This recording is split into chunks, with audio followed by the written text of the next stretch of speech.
ప్రియమైనటువంటి దేవుని సంగమా, కొంచెం షార్ట్ పెట్టుకుంటారా? ప్రభు పేరిట ఈ యొక్క జనవరి నెల 2025 సంవత్సరము మొదటి ఆదివార దినమున ప్రభువుని ఆరాధించుటకు ఈ యొక్క ఆరాధనలో చేరిన మీ అందరికీ మరొకసారి ప్రభు పేరిట వందనాలు తెలియజేస్తున్నాను. ఈరోజు మనం నేర్చుకుంటున్నటువంటి అంశము దుష్టుని జయించుట. దుష్టుని జయించుట. ఎవరు దుష్టిని జయిస్తారు? దుష్టిని ఎలా జయించాలి? దుష్టుడు అంటే ఎవరు? దుష్టుడు ఎవరు? సాతాను. సాతానుని జయించుట. సాతానుని ఎట్లా జయిస్తాము, సాతానుని దేని ద్వారా మనం జయిస్తాము అనే మాట ఈరోజు మనం నేర్చుకుంటున్నాం. మొదటి యోహాను రాసిన పత్రిక 2వ అధ్యాయము 14వ వచనము 15వ వచనము మనం చదువుకున్నట్లయితే అక్కడ చిన్న పిల్లలారా మీరు తండ్రిని ఎరిగి ఉన్నారు. చిన్న పిల్లలారా మీరు తండ్రిని ఎరిగి ఉన్నారు కనుక మీకు రాయిచున్నాను. చిన్న పిల్లలకి చెప్తున్నాడు దేవుడు. చిన్న పిల్లలారా మీకు తండ్రి తెలుసు కాబట్టి మీకు నేను రాయిచున్నాను. తండ్రులారా మీరు ఆది నుండి ఉన్నవాడిని ఎరిగి ఉన్నారు కనుక మీకు రాయిచున్నాను. ఆది నుండి ఉన్నవాడు ఎవరు? దేవుడు. ఆది నుండి ఎరిగిన వాడిని మీరు ఎరిగి ఉన్నారు కనుక నేను మీకు రాయిచున్నాను. చిన్న పిల్లలారా మీరు తండ్రిని ఎరిగి ఉన్నారు కనుక మీకు రాస్తున్నాను. ముఖ్యంగా ప్రత్యేకంగా యవనస్తులారా, యవనస్తులారా, చూడండి ఎంత మంచి మాటనో. చిన్నపిల్లలు, తండ్రులు వీరు కాక ప్రత్యేకంగా యవనస్తుల గురించి చెబుతున్న మాట. యవనస్తులారా మీరు ఎవరు? బలవంతులు. యవనస్తులు ఎవరు? యవనస్తుల్లో ఏముంటారు? ఎక్కువ బలం ఉంటుంది కదా. యవనస్తులు ఎవరు అంటే బలమైన వాళ్ళు, శక్తి సంపన్నులు. యవన కాలంలో ఉంటే ఏదైనా వాళ్ళు చేయగలుగుతారు. ఎంత బరువైనా మోస్తారు, ఎంత కష్టమైనా అనుభవిస్తారు. కానీ వయసు పెరిగే కొద్దీ యవన కాలంలో చేసిన పని చేయడానికి శక్తి చాలదు. ముసలితనం వచ్చే వరకు యవన కాలంలో చేసిన పనులు చేయలేము, శక్తి చాలదు. అయితే వృద్ధులు చెప్తుంటారు కదా అప్పుడప్పుడు, నేను యవనస్తునిగా ఉన్నప్పుడు, బలవంతుడుగా ఉన్నప్పుడు, నాకు 22 సంవత్సరాలు ఉన్నప్పుడు లేదా 18 సంవత్సరాలు ఉన్నప్పుడు నేను చాలా శక్తిమంతుణ్ణి, చాలా కార్యక్రమాలు చేశాను, చాలా గొప్ప పనులు చేసినాను, మంచి మంచి గోడలు దుంకినాను, గోడ మీద నుంచి కిందికి దుంకినాను, కింద నుంచి పైకి ఎక్కినాను అంటారు. ఎందుకు ఇవన్నీ చెప్తారంటే యవన కాలంలో వాళ్ళ బలము చాలా పుష్టిగా ఉంటాయి, వాళ్ళ ఎముకలు చాలా పుష్టిగా ఉంటాయి. అందుకే ఇక్కడ యవనస్తుల గురించి దేవుని మాట ఏం చెప్తుందంటే, యవనస్తులారా మీరు బలవంతులు. దేని బట్టి బలవంతులు? దేవుని వాక్యము మీ యందు నిలిచి ఉన్నది. ముఖ్యంగా యవనస్తులు బలవంతులు కావాలంటే వారిలో ఏముండాలా? దేవుని వాక్యము మీలో ఉండాలి. ఏ యవనస్తునికైతే, ఏ యవనస్తురాలకైతే దేవుని వాక్యము వారి హృదయములో ఉండదో వారు యవన కాలంలో పడిపోతారు. యవనుడా, యవనస్తురాలా, నీవు పడిపోకుండా జాగ్రత్తగా ఉండాలంటే, దుష్టిని జయించాలంటే నీకు ఏముండాలా? దేవుని వాక్యము నీలో ఉండాలి. దేవుని వాక్యము మీ యందు ఉండాలి. ఎప్పుడైతే దేవుని వాక్యము యవనస్తుల్లో ఉంటుందో వాళ్ళు ఎట్లుంటారు? యవన కాలంలో దుష్టుల ఆలోచన చొప్పున నడవక, పాపుల మార్గమున నిలవక, అపహాసకులు కూర్చున్న చోట కూర్చుండకుండా జాగ్రత్తగా ఉంటారు. ఎవరు? యవనస్తులు. అందుకే యవనస్తులారా మీరు ఎవరు? బలవంతులు. దేవుని వాక్యము మీ యందు నిలిచి ఉన్నది. మీలో దేవుని వాక్యం నిలిచింది కాబట్టే మీరు దుష్టుని జయించి ఉన్నారు. ఎవరిలో అయితే దేవుని వాక్యం ఉంటుందో వాడు దుష్టుని జయిస్తాడు. యవన కాలము నుంచి పైకి రావాలంటే యవన కాలములో ప్రతి యవనస్తుడు దేని జయించాలా? దుష్టుడైనటువంటి సాతానుని జయించాలి. యవనస్తులని బాగా శోధిస్తుంది ఏది? సాతాను. యవనస్తులని పడగొట్టడానికి యవనస్తులను, యవన స్త్రీలను బాగా పడగొట్టడానికి, వారిలో చెడు ఆలోచనలు, చెడు తలంపులు రావడానికి ముఖ్యమైన కారణం ఏమంటే దుష్టుడు వాళ్ళని బలంగా కోరుకుంటాడు. బలవంతుని కోరుకుంటారా, ఎవరైనా బలహీనులను కోరుకుంటారా? యవనస్తులు బలవంతులు కాబట్టి ఆ బలవంతులైన వారిని ఉపయోగించుకుంటే బలవంతులైన వారి ద్వారా ఏ కార్యమైనా చేయొచ్చు అని సాతాను తలంచి ముఖ్యంగా యవనస్తులను గట్టిగా వాడుకుంటుంది. అందుకే యవనస్తులు ఆ దుష్టుని జయించాలంటే మీలో ఏముండాలా? దేవుని వాక్యము మీ యందు నిలిచి ఉండాలి. దేవుని వాక్యము నువ్వు ధ్యానించాలి. దేవుని వాక్యము నీ హృదయంలో భద్రపరచుకోవాలి. దేవుని వాక్యమును ప్రతిరోజు నువ్వు చదవాలి. ప్రతిరోజు నువ్వు ప్రార్థన చేయాలి. అప్పుడే నువ్వు దుష్టుని జయిస్తావు. ప్రతి యవనస్తుడు కూడా యవన కాలంలో దుష్టుని జయిస్తేనే ఆశీర్వదించబడతాడు. యవన కాలంలో పడిపోయినామంటే, యవన కాలంలో కూలిపోయినామంటే, యవన కాలంలో దుష్టుని చేతిలో పడితే మన జీవితము భయంకరమైన స్థితిలోనికి వెళ్ళిపోతుంది. అందుకే ప్రత్యేకంగా దుష్టుని జయించేటువంటి బలము ఎవరిలో ఉంది? యవనస్తుల్లోనే ఉంది. దుష్టునికి లోనయ్యే బలహీనత కూడా ఎవరిలో ఉంది? యవనస్తులోనే ఉంది. అందుకే ప్రత్యేకంగా యవనస్తులకు చెప్తున్నాడు దేవుని మాట, యవనస్తులారా మీరు ఎవరు? బలవంతులు కనుక దేవుని వాక్యము మీలో నిలిచి ఉంది. ఎవరిలో అయితే దేవుని వాక్యం ఉంటుందో వారు బహుగా ఫలిస్తారు. ఎంత? 30 గాను, 60 గాను, 100 నీ భవిష్యత్తు పుష్కలంగా, ఉజ్వలంగా నీ భవిష్యత్తు తీర్చబడుతుంది. ఎప్పుడంటే నీ హృదయములో దేవుని వాక్యమునకు చోటిస్తే, ఓ యవనస్తుడా, యవనస్తురాలా, నీవు పడిపోకుండా దుష్టిని నీవు జయించగలుగుతావు. అందుకే మీరు దుష్టిని జయించి ఉన్నారు కనుక మీకు నేను రాయిచున్నాను. ప్రత్యేకంగా యవనస్తుల కోసం నేను రాస్తున్నాను అని చెప్తుంది. ఒకవేళ దుష్టిని జయించకపోతే, లోకమును ఆశిస్తే, లోకమును అనుసరిస్తే మనం పడిపోతాం. అందుకే అదే అధ్యాయంలోనే 1 యోహాను రాసిన పత్రిక 2వ అధ్యాయము 15వ వచనములో, ఈ లోకమునైనను లోకములో ఉన్న వాటినైనను మీరు ప్రేమించొద్దండి. ఓ యవనుడా, యవనస్తురాలారా, మీరు లోకమును లోకములో ఉన్న వాటిని ప్రేమించకుడి. ఎవడైనను, ఏ యవనస్తుడైనను, ఏ యవనస్తురాలైనను, లోకములో జీవిస్తున్న ప్రతి మనిషి ఎవరైనా కానీ లోకమును ప్రేమించిన తండ్రి ప్రేమ వానిలో ఉండదు. వానిలో ఏముండదు? తండ్రి ప్రేమ ఉండదు. మరి ఎవరి ప్రేమ ఉంటుంది? అపవాదిని ప్రేమ కలిగి, అపవాదిని ప్రేమించేవాడుగా ఉంటాడు. ఎవరి అయితే ఏ యవనస్తులో, యవనస్తురాల్లో దేవుని వాక్యం ఉంటుందో వాడు దేవుని ప్రేమిస్తాడు. ఎవరి హృదయంలో దేవుని వాక్యము ఉండదో వాళ్ళు ఎవరిని ప్రేమిస్తాడు? దుష్టుని ప్రేమిస్తాడు. దుష్టుని ప్రేమించిన వాడు దుష్ట క్రియలు చేస్తాడు. దుష్టిని ప్రేమించిన వాడు దుష్టుని యొక్క దుష్ట తలంపులకు లోనైతాడు. అందుకే లోకమును ప్రేమించొద్దండి. లోకములో ఉన్నదంతయు ప్రేమించొద్దండి. ఏం ప్రేమించాలా? దేవుని ప్రేమించాలి. లోకములో ఉన్నదంతయు అనగా శరీరాశ, నేత్రాశ, జీవపు డంబము, ఇవన్నీ తండ్రి వలన పుట్టినవి కావు. ఇవన్నీ లోక సంబంధమైనవే. ఇవన్నీ ఏ సంబంధమైనవి? లోక సంబంధమైనవి. కాబట్టి నా ప్రియ కుమారుడా, నా ప్రియ కుమార్తె, ఈరోజు ఈ వాక్యము ద్వారా మీ అందరికీ తెలియజేసేది ఏమంటే, దుష్టిని జయించే శక్తి ఎవరికి ఉంది? యవనస్తులకు మాత్రమే ఉంది. ఏ యవనస్తునిలో అయితే బలంగా దేవుని వాక్యము హృదయంలో నాటబడుతుందో ఆ యవనస్తుడు దుష్టిని జయిస్తాడు. ఏ యవనస్తుని హృదయంలో అయితే దేవుని వాక్యము ఉండదో వాడు త్వరగా అపవాదికి లోనైతాడు. కీర్తనలు 1వ అధ్యాయము 6వ వచనము చదువుకున్నట్లయితే, దుష్టిని మార్గము నాశనమునకు నడుపును. దుష్టిని మార్గము దేనికి నడుపుతుంది? నాశనమునకు నడుపుతుంది.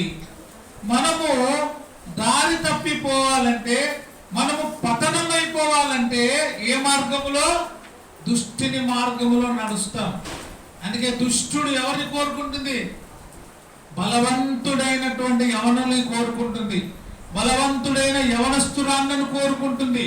అందుకే దుష్టుల ఆలోచన చెప్పున నడవకూడదు. ఒకవేళ నడిస్తే దుష్టిని మార్గము దేనికి నడుపుతుంది? నాశనమునకు నడిపేస్తుంది. నీ జీవితము ఒక్కసారి కూలిపోతుంది. నీవు కట్టుకున్న ఆశలన్నీ కూడా నిరాశలైపోతాయి. ఎవరి ద్వారా అంటే అపవాది ద్వారా. నీవు జయించాలంటే ఏముండాలా? నీలో దేవుని వాక్యము నీ యందు నిలబడి ఉండాలి. ఎందుకు నిలబడేయాలంటే నీవు బలవంతుడవు కాబట్టి. ఎవరు? యవనస్తుడు యవనస్తురాళ్ళు బలవంతులు కాబట్టి మీ యందు దేవుని వాక్యము నిలబడి ఉండాలి. సామెతలు 4వ అధ్యాయము 14-15 వచనాలు చదవండి. సామెతలు 4వ అధ్యాయము 14-15 వచనాలు. గట్టిగా. భక్తిహీనుల త్రోవను చేరకుము. ఏ త్రోవలంట? భక్తిహీనుల త్రోవలో చేరకుము. దుష్టుల మార్గమున నడవద్దు. దాని యందు ప్రవేశింపక. దేని యందు? దుష్టుని మార్గములో నడవకుండా, భక్తిహీనుల త్రోవలో పడకుండా దాని యందు తప్పించుకొని తిరుగు. ఎవరికి తప్పించుకొని తిరగాల? ఒకవేళ నీకు చేత కాకపోతే అపవాదికి చిక్కొద్దు. అపవాదికి దొరకకుండా నువ్వు ఏం చేయాలా? తప్పించుకొని తిరుగు. వానికి చిక్కినావంటే నిన్ను చీల్చేస్తుంది. అందుకే భక్తిహీనుల మార్గము ఏమంట? నాశనమునకు నడుపును. నీవు చిక్కకుండా, భక్తిహీనుడు అపవాది దుష్టుడైన వానికి దొరకకుండా నీవు దాని యందు ప్రవేశింపక తప్పించుకొని తిరుగుము. దాని నుండి నీవు తొలగిపో. ఓ యవనస్తుడా, నీవు దుష్టుడైనటువంటి అపవాది నుండి తొలగిపో. ఎందుకంటే నిన్ను కోరుకుంటాడు వాడు. నీవు తొలగిపో పక్కకి. లేదంటే బలంగా నిలబడు. ఎట్లా నిలబడాలా? వాక్యము నీ యందు నిలబడితే బలంగా నిలబడతావు. లేదంటే బలహీనుడుగా నువ్వు మారిపోతావు. అందుకే ఎప్పుడైతే ఈ వాక్యము, ఈ బైబుల్ నీ చేతిలో ఉంటుందో అప్పుడు నువ్వు దుష్టునికి లోబడవు, దుష్ట మార్గంలోనికి వెళ్ళిపోవు. నీ హృదయము దుష్ట తలంపులకు లోను కాకుండా ఉంటుంది. అందుకే వాటిలో నుండి ఒకవేళ అపవాది నిన్ను శోధించడానికి ప్రయత్నము చేసినా కూడా నువ్వు దుష్ట మార్గములో నడవకుండా దాని యందు ప్రవేశింపక తప్పించుకొని నీవు తిరుగు. యోబు గ్రంథము 15వ అధ్యాయము 35వ వచనం చదువుకుందాం. యోబు గ్రంథము 15:35. వారి దుష్కార్యము గర్భము ధరించి ఏం కంటుంది? పాపము కనును. వారి కడుపున కపటము పుట్టును. ఏం కంటుందంట? దుష్కార్యము. మరొకసారి చూడండి. యోబు గ్రంథము 15వ అధ్యాయము 35వ వచనము మరొకసారి గట్టిగా. వారు దుష్కార్యమును గర్భమున ధరించి పాపము కందరు. వారు దుష్కార్యమును గర్భము ధరించి. దేనిని? దుష్కార్యము అనే దానిని గర్భము ధరిస్తారంట. గర్భము ధరించిన తర్వాత ఇంకా ఏం కావాలా?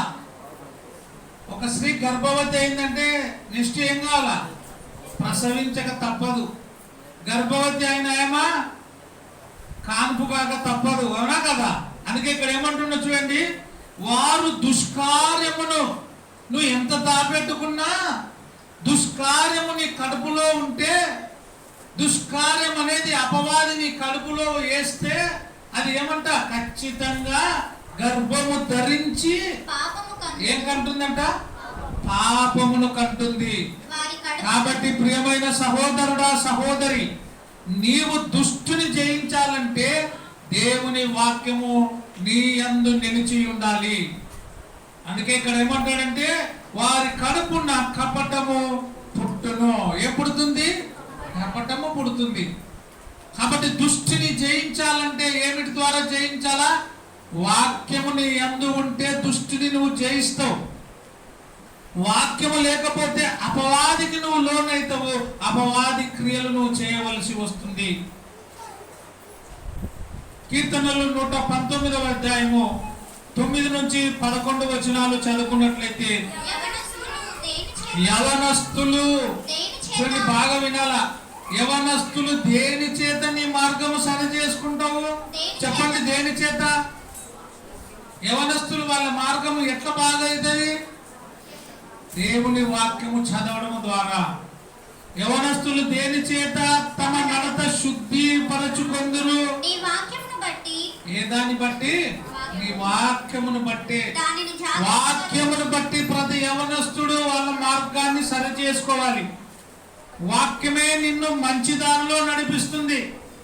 వాక్యము తండ్రులని, పిల్లలని, పిల్లల పిల్లలని ఏం చేస్తుంది? సరైన మార్గంలో నడిపిస్తుంది. అందుకే చిన్న పిల్లలారా, తండ్రులారా, యవనస్తులారా, మీ అందరికి నేను ఈ వాక్యము రాస్తున్నాను. ప్రత్యేకంగా యవనస్తులకు నేను రాస్తున్నా. ఎందుకంటే మీరు దుష్టుని జయించి ఉన్నారు. ఎందుకు దుష్టుని జయించినారు? దేని ద్వారా జయించినారు అంటే వాక్యము మీలో ఉన్నందున. ఆ వాక్యము ద్వారా దుష్టుని మీరు జయించి ఉన్నారు. మీరు ఎవరు? మీరు బలవంతులు. ఎంత బలవంతులో యవనస్తులు అంత బలహీనులు. కాబట్టి ఎప్పుడు బలవంతుడైతాడు? వాక్యము నీలో ఉంటే నువ్వు బలవంతుడివి. వాక్యము నీలో లేకపోతే నీవు బలహీనుడు అయిపోతావు. అపవాది నిన్ను ఈజీగా, తేలికగా పడగొడుతుంది. అందుకే దుష్టుని చేతిలో నుండి తప్పించుకొని జాగ్రత్తగా తిరగాలి. ఈ 2025వ సంవత్సరము ఎవని మింగుదునా అని ఏం చేస్తుంది? అది గర్జించు సింహం వలె తిరుగుతూ ఉంది. 2024వ సంవత్సరం నువ్వు దొరికిపోకుండొచ్చు, నువ్వు దొరకక అపవాదికి తప్పించుకొని తిరిగి ఉండొచ్చు. ఇప్పుడైనా నువ్వు దొరుకుతావేమో అని అపవాది నీ కోసము ఎదురు చూస్తుంది. జాగ్రత్త. అందుకే నువ్వు పడిపోకుండా జాగ్రత్తగా యవనస్తుడా, యవనస్తురాలా, దేవుని వాక్యము చేత నీ నడవడికను నువ్వు ఏం చేసుకోవాలి? శుద్ధి చేసుకోవాలి. మన మురికి గుడ్డలను దేనితో శుభ్రం చేసుకుంటాం మనం? సబ్బుతో కదా.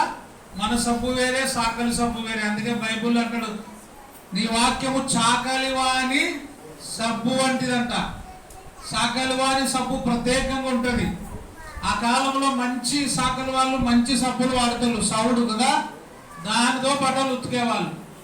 నీ వాక్యము, ఆ వాక్యము ఎటువంటి పాప హృదయము గలవాడైనా కూడా, ఎటువంటి మోసకరమైన హృదయము కలిగి ఉన్నా కూడా, ఎటువంటి పాప పనులను చేస్తూ ఉన్నా కూడా, ఆ సాకలి వాని సబ్బు వంటి వాక్యము చేత నీ నడవడికను ఏం చేసుకోవాలి?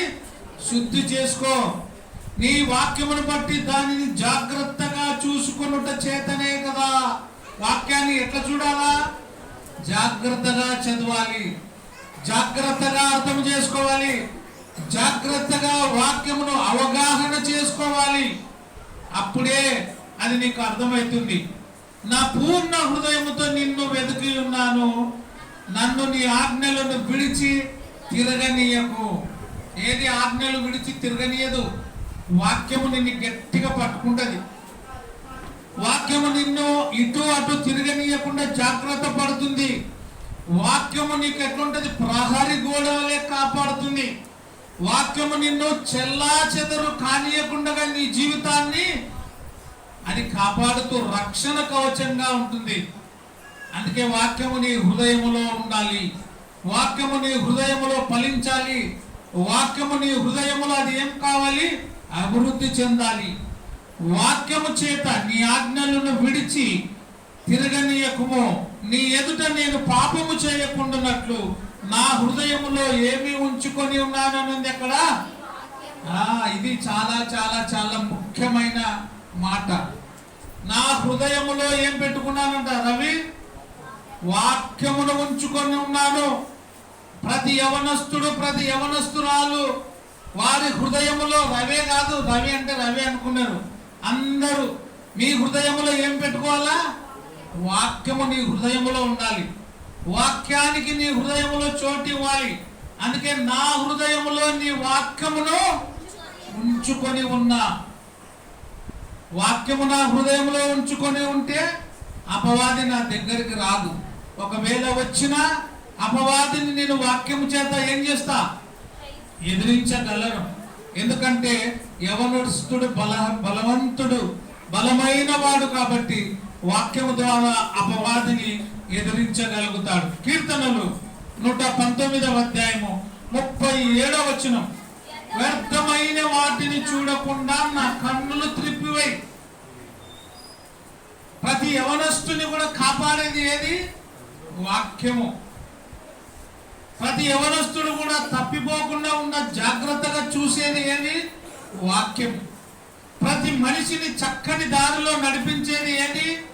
వాక్యం. అందుకే వ్యర్థమైన వాటిని చూడకుండా నా కన్నులు త్రిప్పివేయము, నీ మార్గములో నడుచుకొనుటకు నన్ను బ్రతికించు. అయ్యా, నన్ను నేను బ్రతుకుతున్నానంటే ఎందుకు? నీ వాక్యమును అనుసరించి నేను బ్రతికేటట్టుగా నాకు బ్రతుకుని, నీ వాక్యము సారముగా నడుచుకునేటువంటి భవిష్యత్తును నాకు ఈ ప్రభు అని ప్రార్థన చేయాలి. నీ మార్గములో నడుచుకొనుటకు నన్ను బ్రతికించు. ఎందుకు బ్రతుకుతున్నా? మన బ్రతుకు దేవుని వాక్యములో నడవాలి. దుష్టునిలో మనం నడవకూడదు. దుష్ట తలంపుల చేత మనం నడవకూడదు. దుష్ట ఆలోచన చేత మనం ఉండకూడదు. మనం అనుకోవచ్చు, మేమెవరు దుష్ట ఆలోచన చెప్పున నడుచుకుంటున్నాము అని. ఎప్పుడు ఎవరు ఏ మనిషి దుష్టుని చేతికి చిక్కుతాడో ఎవరికి తెలియదు. జాగ్రత్త. దుష్టుడు కూడా దొంగలాగా పంచుకొని ఉంటాడు.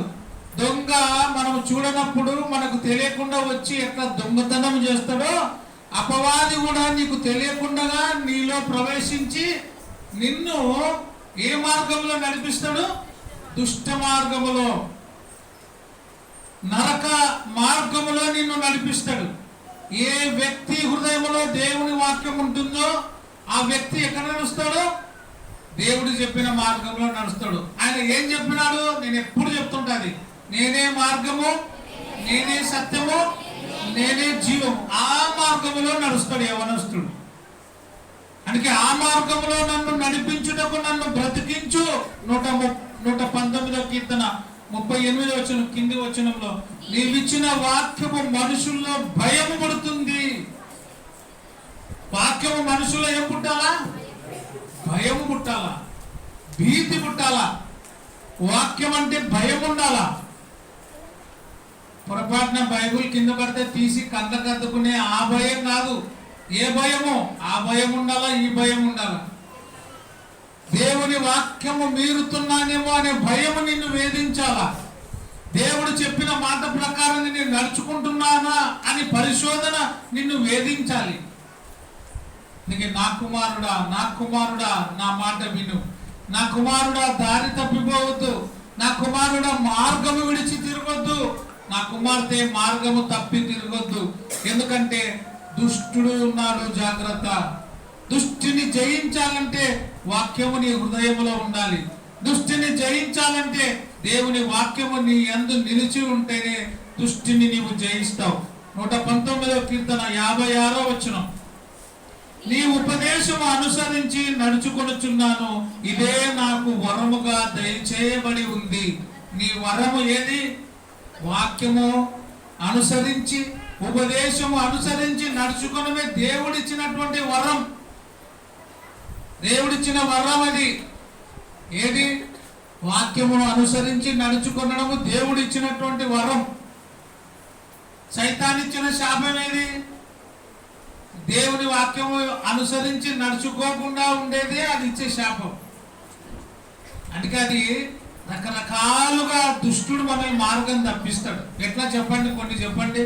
ప్రార్థనకు వస్తే వాక్యం వినీయకుండా నిద్రపోనిస్తుంది అది. ప్రార్థనకి రానియకుండా అడ్డుపడుతుంది అది. ఆదివారమే ఏదో రకంగా పని పెడుతుంది అది. ఇది కూడా శోధననే. చిన్న చిన్నవి కూడా మనం జయించలేము. ప్రార్థనకి రావాలంటే ఆటంకాలు, అవరోధాలు. ప్రార్థన వాక్యం వింటుంటే వినబుద్ధి కాదు. ఇవన్నీ ఎవరు చేసే పనులు? సైతాన్ చేసే పని. ఇంకా కొంతమందికి వాక్యం కూడా పని చేస్తుంది. ఈరోజు ఏం వాక్యం చెప్తాడా, ఏం వినాలా, ఏం తీసుకొని ఇంటికి పోవాలా అని కొంతమంది హృదయంలో ఉంటుంది. అది దేవుడిచ్చే మనస్సు. అపవాది శోధిస్తూ ఉంటాడు, దేవుడు దీవిస్తూ ఉంటాడు. మనం ఎక్కువ దీవెన కోరుకుంటామా, శోధన కోరుకుంటామా? సాతాను శోధనకి బాగా లోనవుతాం. సాతాను యొక్క మంచి మంచి మాటలు చెప్తాడు సైతాను, ఆ మాటలకి మనం లోనవుతాం. దేవుని మాట గద్దిస్తుంది, బుద్ధి చెబుతుంది, సరిదిద్దుతుంది, అది మనకు ఇష్టం ఉండదు. అందుకే దేవుని వాక్యం వింటున్న వారులారా, మీ హృదయములో ఎవరికి చోటియాలా? దేవునికి చోటియాలి. నీ ఉపదేశము అనుసరించి నడుచుకొనుచున్నాను, ఇదే నాకు వరముగా దయచేయబడి ఉన్నది. ఏది వరము? దేవుని ఉపదేశమును అనుసరించడమే నాకు వరము అంటాడు. 119వ కీర్తన 101 నుంచి 105 వరకు చూడండి, నేను చదువుతున్నాను. నీ వాక్యము అనుసరించున్నట్లు దుష్ట మార్గములన్నిటిలో నుండి నా పాదములు తొలగించుకొనుచున్నాను. ఏ మార్గాలు? దుష్ట మార్గములు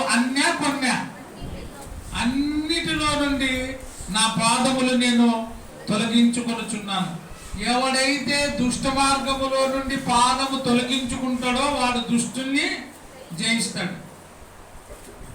మనం పోతున్నప్పుడు ఏదైనా ఒక రొచ్చు కనబడింది అనుకోండి, అది అంటే అది చెడు అని తెలుసు కూడా మన పాదం దాంట్లో పెడతామా, పక్కకు తీసేస్తామా? చెప్పండి. ఒకవేళ పొరపాటున మనం చూడకుండా అందులో కాలు పెట్టడానికి పోతే కూడా ఎవరైనా నీ పక్కలు ఉంటే ఏం చేస్తాడు? దాన్ని తొక్కనీయకుండా పక్కకి లాగేస్తాడు కదా. ఒకవేళ నీకు సరిపోని మనిషి ఉంటే పోతుంటే చెప్పాడు, ఇంకా బాగా తొక్కని అనుకుంటాడు. సైతాను కూడా అంతే. నువ్వు ఎప్పుడెప్పుడు రొచ్చులో పడాలా, ఎప్పుడు నీ కాలు దాంట్లో పెట్టాలా అని అది ఎదురు చూస్తుంటాడు. పోయిన వారం కొన్ని మాటలు నేర్చుకుంటుంది కదా, నీ స్వాధీనంలో ఏమేమి ఉంచుకోవాలా అని నేర్చుకుంటుంది. ఏమేమి ఉండాలా? నీ కళ్ళు, కాళ్ళు, చేతులు, హృదయము, నోరు, నాలుక, ఇవి ఆధీనంలో స్వాధీనంలో ఉంచుకోవాలి. ఇప్పుడు కూడా ఏం చెప్తుంది ఇక్కడ? నీ వాక్యము అనుసరించున్నట్లు దుష్ట మార్గములన్నిటిలో నుండి నా పాదములు నేను తొలగించుకొనుచున్నాను, పక్కకి నేను తీసుకుంటున్నాను. నీవు నాకు బోధించితివి గనుక నీ న్యాయ విధుల నుండి నేను తొలగక ఉన్నాను. నీవు నాకు ఏం చేస్తున్నావు? బోధిస్తూనే ఉన్నాడు దేవుడు. దేని ద్వారా? వాక్యము ద్వారా మనకు తెలియజేయబడుతుంది. ఏమని బోధిస్తున్నాడు? దుష్టుల ఆలోచన చెప్పున నడవద్దు, పాపల మార్గమున నిలబడద్దు, అపహాసకులు కూర్చుండు చోట చెప్తున్నాడా లేదా? అందుకే నీవు నాకు బోధించితివి కనుక నీ న్యాయ విధులన్నిటి నుండి నేను తొలగక ఉన్నాను, తప్పిపోకుండా ఉన్నా నేను. ఎందుకంటే ఆల్రెడీగా నాకు చెప్పబడుతూ ఉన్నాయి, నేను వింటూ ఉన్నా, నీ వాక్యము ధ్యానిస్తూ ఉన్నా, అందుకే నేను తొలగిపోకుండా ఉన్నాను. అది ముట్టుకోదురా, నేను చెప్తే కదా ముట్టుకుంటే షాక్ కొడుతుంది అని అంటే, నువ్వు నాకు చెప్పినావా అంటారు. అప్పుడప్పుడు మన పిల్లలు చెప్తుంటే కదా, అక్కడ హీటర్ ఉంది కాలుతుంది, అది ఇసురుపెట్ట కాలుతుంది, అన్నం మూత ఇప్పుడే తీసినా కాలుతుంది, స్టవ్ కాడి పోతుంది. ఇప్పుడు కూడా చెప్తాడు ఒక ఆయన, ఒక అమ్మాయి బాగా చదువుకునేది, డాక్టరేట్ చేస్తుంది, ఇప్పుడు కూడా చెప్తాడు, జాగ్రత్త అమ్మా, ఇంట్లో గ్యాస్ అంటించేటప్పుడు అగ్గిపుల్ల మసంగా తీయి, గ్యాస్ ఎక్కువ తిప్పాకు, చిన్నగా పెట్టు మంట, లైటర్తో మంచిగా పెట్టు అని. నేను అప్పుడప్పుడు నాకుంటే ఇంకా చెప్తావా అంటే, చెప్పాలి కదా, చెప్తేనే కదా అంటాడు. చెప్పకుండా ఏమవుతుంది అంటే, తెలియదనా అమ్మాయికి డిగ్రీ చదువుతుంది, బాగా పెద్దగా అయింది, జాబ్ చేస్తుంది, డాక్టరేట్ చేసింది, కానీ ఇప్పుడు కూడా ఏం చెప్తాడు వాళ్ళ ఆయన? ఇంట్లో వాళ్ళ భార్య భర్త బయట పెట్టేటప్పుడు, జాగ్రత్త అమ్మా, టీ చేసుకున్నాలంటే చిన్నగా టనాల చూడు, అగ్గిపుల్ల మరసంగా తీయాలా, తెగిసేట పెట్టాలా చూడు అని చెప్తే, నేనంటే ఇంకా చెప్తావు కదా సార్ అంటే, చెప్పాలి కదా, చెప్పకుంటే తిప్పలవుతుంది అని. మనకు కూడా ఇంకా చెప్తూనే ఉంది దేవుని వాక్యము. అందుకే నేను తొలగక ఉన్నాను. ఎందుకు? నాకు ఇప్పటి వరకు కూడా ఏమైంది? దేవుని వాక్యము చెబుతూనే ఉంది, చెప్పబడుతూనే ఉంది. అందుకే నీ వాక్యము నా జిహ్వకు ఎంతో మధురము. వాక్యము మనకు మధురంగా ఉంది, అవి నా నోటికి తేనె కంటేను తీపిగా ఉంది అంట. దేనికంటే? తేనె కంటే కూడా తీపిగా ఉంటది. ఎవరికి? బలవంతులకి. బలహీనునికి, జ్వరం వచ్చినోనికి తేనె కూడా ఎట్లుంటది?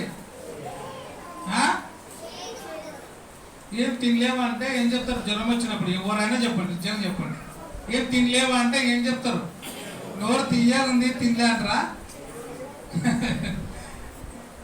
మగవాళ్ళు చెప్పాలా? డేవిడ్, జ్వరం వచ్చినప్పుడు ఎందుకు తినలేవా అంటే ఎవరైనా కానీ ఏం చెప్తారు? నోరు తీయాలందంటారా ఎట్టంటారు? జ్వరం వస్తే పానం బాగాలేకుంటే నోరు ఏమవుతుంది? నోరు చేదు ఉంది, అది తిన్నా కూడా చేదు కనబడుతుంది అంటారు. తినని వాళ్ళకి అప్పుడు అన్ని పెడతారు, జ్వరం వచ్చిన వాళ్ళకి, మంచి వాళ్ళకైనా పెట్టారు. పాపం చిన్నగున్నప్పుడు ఎవరైనా డెలివరీ అయితే పాపం బాగా బ్రెడ్ కాఫీ తీసుకుపోతుంది. వాళ్ళు తిననప్పుడు నేను ఎప్పుడైనా చిన్నగా ఉన్నప్పుడు నేను అనుకుంటే నాకన్నా ఏరు, పక్కన బ్రెడ్ ఏరు, కాఫీ ఏరు. తినతోళ్ళకి ఇయ్యరు కానీ తిన్నోళ్ళకి ఇస్తారు. తిన్నోళ్ళకి ఇస్తారా? తిననోళ్ళకి ఇస్తారా? తిననోళ్ళకే ఇస్తారు. కానీ ఇక్కడ ఏం చెప్తుంది చూడండి, దేవుని వాక్యము కూడా బలహీనులకి, అనారోగ్యులకు ఎట్లుంటుంది? అది చేదుగా ఉంటుంది. ఏం అర్థం కాదు, దాన్ని రుచి తెలియదు. రుచి తెలిసిన వాళ్ళకే తెలుస్తుంది. చెరుకు ఏంది? పానం బాలేనోనికి ఎట్లుంటుంది? తినబుద్ధి కాదు. మంచిగా ఉన్నోడు బాగా తింటాడు కొరికి, పానం బాలేనోడు చెరుకు ఇచ్చినా తినలేడు. దేవుని వాక్యం కూడా మధురమైనది అంట. అవి నా నోటికి తేనె కంటను తీపిగా ఉన్నది. నీ ఉపదేశము వలన నాకు వివేకము కలిగెను.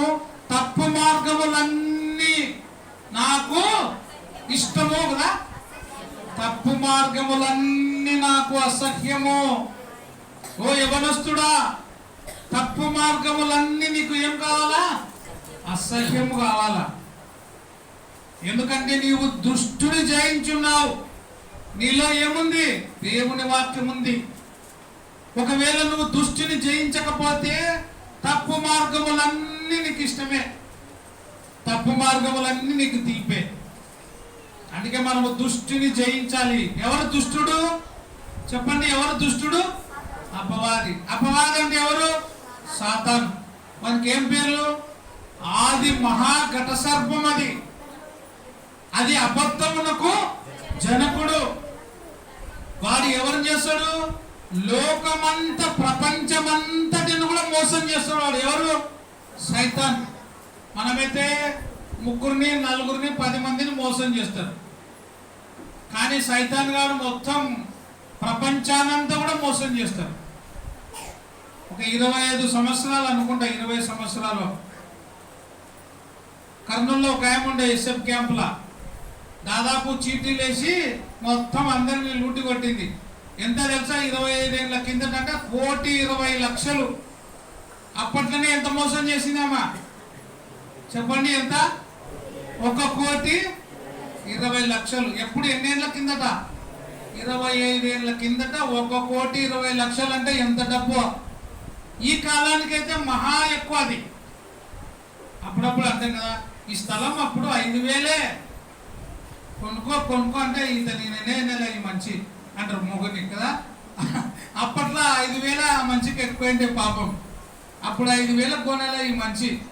ఇప్పుడు 5 లక్షలు పోతుంది. ఎంత బాగా లేనోడు చూడు. 5,000 కొంటే లేవనే. ఇప్పుడు 5 లక్షలు కాదు, 50 లక్షలు పోతుంది అంటారు.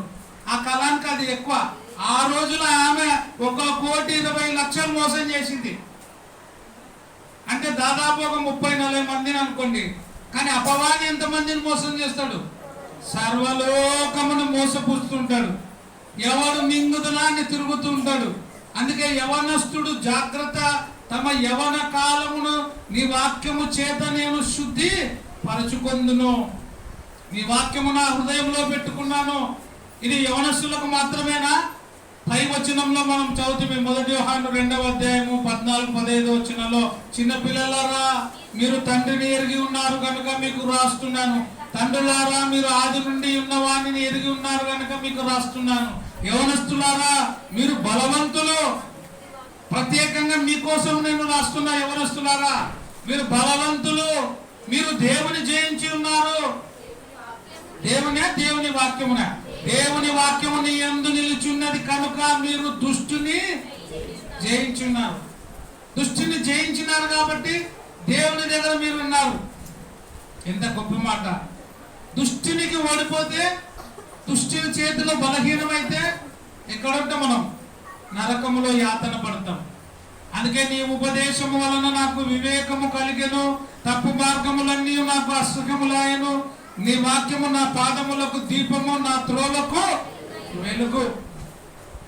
ఏ యవనస్తుని హృదయములో అయితే వాక్యం ఉంటుందో ఆ యవనస్తుని త్రోవకు ఎప్పుడు ఏముంటది? వెలుగుంటది, చీకటి నడచదు. ఏ యవనస్తుని హృదయంలో వాక్యం ఉండదో ఆ యవనస్తుడు యవనస్తురాలు ఎక్కడ నడుస్తారు? చీకటిలో నడుస్తారు. లైట్ పట్టుకున్న వాడు ఎప్పుడు కూడా 100% గుంతలు పడడు కదా. మబ్బులో టార్చ్ లైట్ పట్టుకొని పోతే గుంతలు పడతామా? కన్నుంటే ఎవరు గుంతలు పడరు. ఒకవేళ నువ్వు టార్చ్ లైట్ పట్టుకున్నా కన్ను లేకపోతే ఎడపడతావు. వాడు కన్నులు ఉన్నాడు లైట్ కన్ను లేనివాడు లైట్ వేసుకొని పోతున్నాడు అంట. కన్ను ఉన్నోడు చూసుకోవాలంట, ఒరే నీకెందుకు రా గుడ్డానికి లైట్ వేసుకొని పోతున్నావు అని. ఆయన ఏమన్నంట, నా కోసం కాదురా కన్ను ఉన్నోడా, కన్ను లేనివాడు ఎవడు పడతాడో అని నేనేం చేస్తున్నా, కన్ను లేకుండా లైట్ వేసుకొని పోతున్నా, నా ఇంటికి వచ్చేతోడన్నా గుంతలు పడకుండా ఉండాలని. ఎంత మంచోడు కదా. మరి మనం కూడా నీకు చదువు రాకపోయినా ఏం చేయాలా? చదువు వచ్చి ఆ బైబుల్ పట్టుకొని వాక్యం వింటే కూడా నువ్వు చదివినట్టనే. వాక్యము చెప్పబడుతున్న వాక్యము నీ హృదయంలో ఉంచుకుంటే నువ్వు వాక్యాన్ని ఏం చేసినట్లా? చదువుకున్న వాడవైతావు. అందుకే ఏం చెప్తుంది? మొదటి తిమోతి రాసిన పత్రిక 4వ అధ్యాయము 6వ వచనము, రోమా 2:10 చదువుకొని ముగించుకుందాం. ఈ సంగతులు ఇప్పుడు చెప్పిన మాటలన్నీ మీకు వివరించిన ఎడలా నీవు అనుసరించుచు వచ్చిన విశ్వాస సుబోధ సంబంధమైన విశ్వాస ఏ బోధ? విశ్వాస సంబంధమైన సుబోధ అంటే మంచిది. విశ్వాస సంబంధమైన సుబోధ సంబంధమైన వాక్యము చేత. వాక్యము చేత దేని చేత? వాక్యము చేత పెంపారు. చాలా మంది ఇంట్లో మనీ ప్లాంట్ ఉంటాయి కదా. నేను చాలా మంది అంటే ఎందుకు పెడతారు అంటే అది ఎంత పెరుగుతుంటే అంత డబ్బు పెరుగుతుంటుంది అంట. అది మనీ ప్లాంట్ ఒకవేళ ఇట్ట పోకుండా ఇట్ట కిందికి వచ్చింది అనుకో, చాలా మంది ఇంట్లో కిందికి పారింటుంది. అది కిందికి వస్తే కిందికి పోయింటుందా? ఆ మనీ ప్లాంట్ కిందికి పోతే డబ్బులు రావు, పైకి పోతే డబ్బులు రావు. నువ్వు ఏం సంపాదించకపోతే అది ఎంత పైకి పోయినా నీకు డబ్బు రాదు, ఎంత లోపలికి పోయినా డబ్బు రాదు. మనీ ప్లాంట్లో లేదు మనీ. ఏడుంది? నీ కష్టంలోనే ఉంది మనీ. కొంతమంది కొన్ని సెంటిమెంట్లు, ఆ సెంటిమెంట్లు ఫాలో అవుతుంటారు అనమాట. ఇది ఇక్కడ ఉండాలా, అది ఎక్కడ ఉండాలా, ఈ శాఖ ఈడు ఉండాలా, ఆ శాఖ ఈడు ఉండాలా, ఈ డెగిష ఈడు ఉండాలా, ఆ డెగిష ఆడు ఉండాలా. ఇది కాదు. దేవుని వాక్యము చేత మనము శుద్ధీకరించబడి సుబోధ సంబంధమైన వాక్యము చేత ఏం పొందాలా? పెంపారుచు, దాని చేత పెరుగుతూ పోవాలా. దేని చేత? సుబోధ సంబంధమైన వాక్యము చేత పెంపారుచు. దేవునికి నువ్వు ఎట్లున్నావా? యవనస్తుడా, యవనస్తురాలా? మంచి పరిచారకుడిగా ఉండు. తండ్రులారా మంచి పరిచారకులుగా ఉండండి. చిన్నపిల్లలారా మంచి పరిచారకులుగా ఉండండి. యవనస్తురాలారా యవనస్తులా ఎట్లుండాలా? మంచి పరిచారకులుగా ఉండు. రోమీలకు రాసిన పత్రిక 2వ అధ్యాయము 10వ వచనం. సత్క్రియ చేయు ప్రతివానికి. ఎవరికి? సత్క్రియ చేయు ప్రతివానికి. సత్క్రియ చేయు ప్రతివానికి. మంచి పనులు చేయాలా. ఈ లోకంలో బ్రతికినామంటే చెడ్డ పనులు కాదు, మంచి పనులు చేయాలా, దేవుని పని చేయాలా. సత్క్రియలు చేయు ప్రతివానికి. మొదట యూదునికి గ్రీకు దేశస్థునికి కూడా మహిమయు ఘనతయు.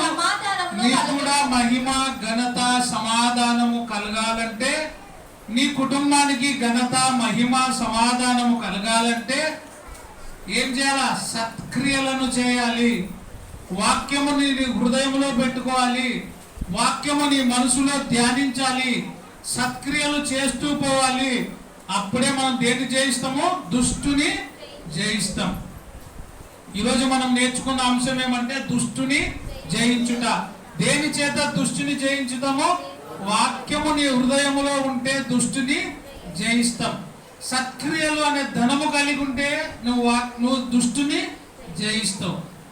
దుష్టిని జయించకపోవడానికి కారణం ఏమంటే ఈ లోకములో ఉండే శరీరాశ, నేత్రాశ, జీవపు డమ్మము కలిగి ఉంటే దుష్టిని జయించవు, దుష్టినికి లోబడి ఉంటావు, పాతాళానికి పోతావు. నువ్వు పరలోక రాజ్యములోనికి పోవాలంటే, దుష్టిని జయించాలంటే దేవుని వాక్యము నీ యందు నిలిచి ఉంటేనే మనము దుష్టిని జయిస్తామని వాక్య భాగం ద్వారా తెలియజేస్తూ ముగిస్తున్నాను. అందరికీ ప్రభు పేరట వందనాలు.